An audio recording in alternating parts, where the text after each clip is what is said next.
Little Red Riding Hood.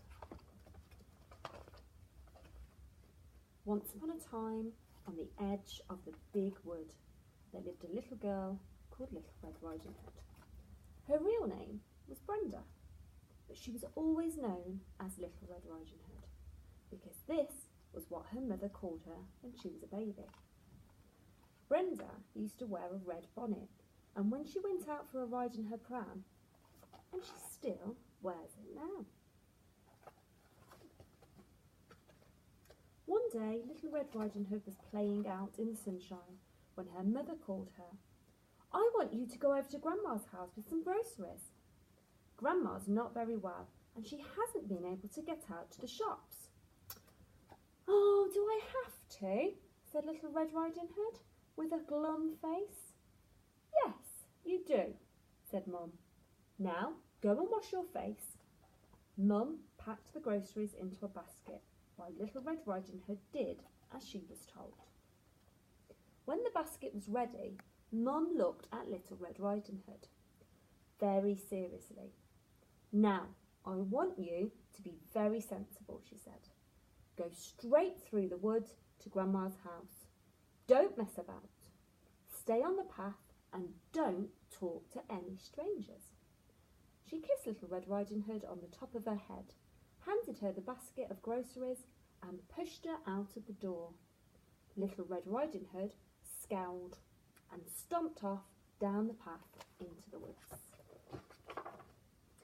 Little Red Riding Hood hadn't been walking far when she heard a rustling in the trees. Then she heard a deep, silky voice calling, little girl, can you spare a minute?" Little Red Riding Hood was curious and strayed off the path to see where the voice was coming from. It seemed to come from the dark shadows behind the trees. There was a funny smell of old dogs, and for a moment she thought she saw a tall, woolly figure.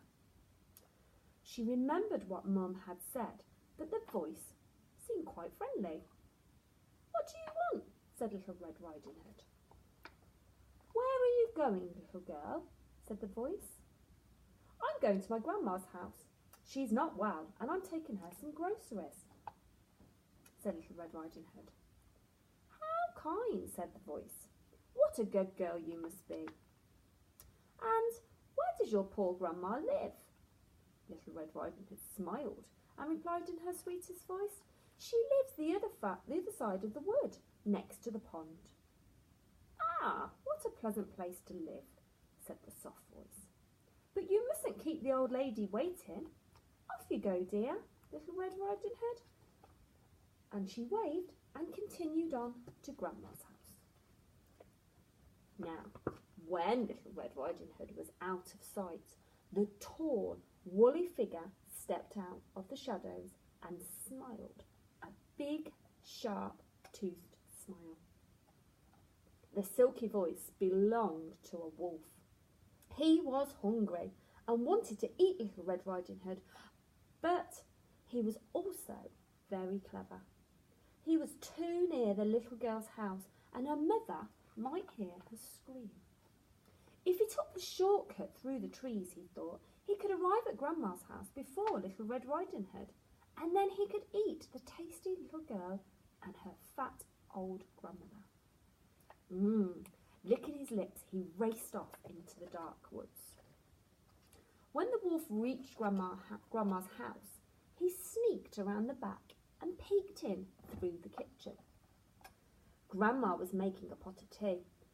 The wolf lifted the latch silently and tiptoed in when Grandma's back was turned. Then, before Grandma could shout, "Tea bag!" the greedy wolf swallowed her whole. Yum, yum," he said.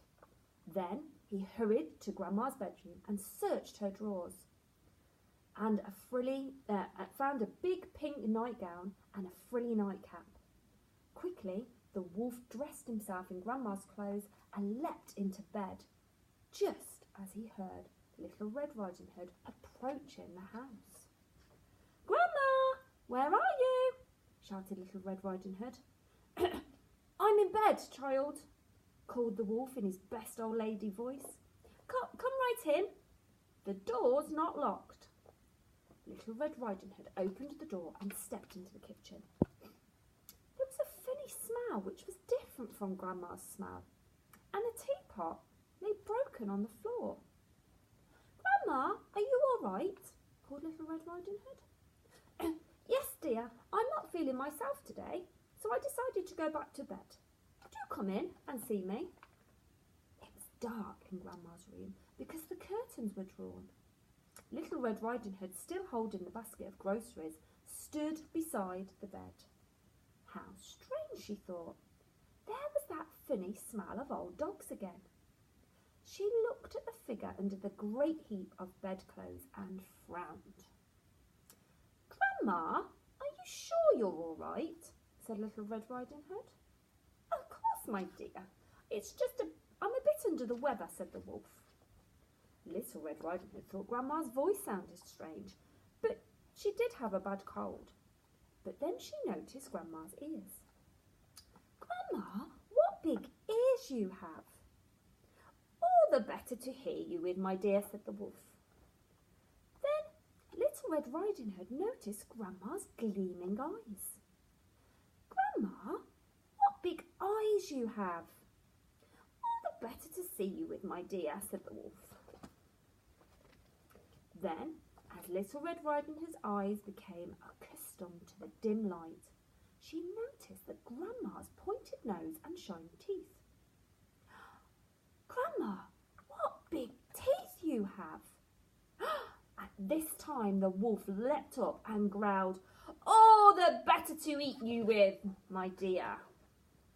The wolf's jaws were all around her, but quick as a flash, Little Red Riding Hood swung the shopping basket and it hit the wolf squarely on the nose. He yelped and fell back.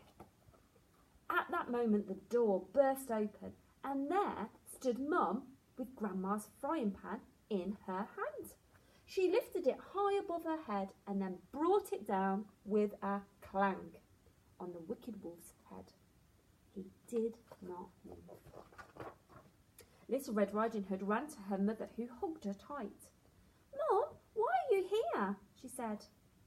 I had a funny feeling in my bones, said Mum, so I decided to come and see how Grandma was for myself. Where is she? There was a muffled cry from where the wolf was lying, and something was moving in the wolf's tummy. Quick, Little Red Riding Hood, get the scissors, said Mum, and with a snip, snip, snip, Mum cut open the wolf's tummy, and out spilled an angry Grandma. She was shaken, but luckily not harmed in any way.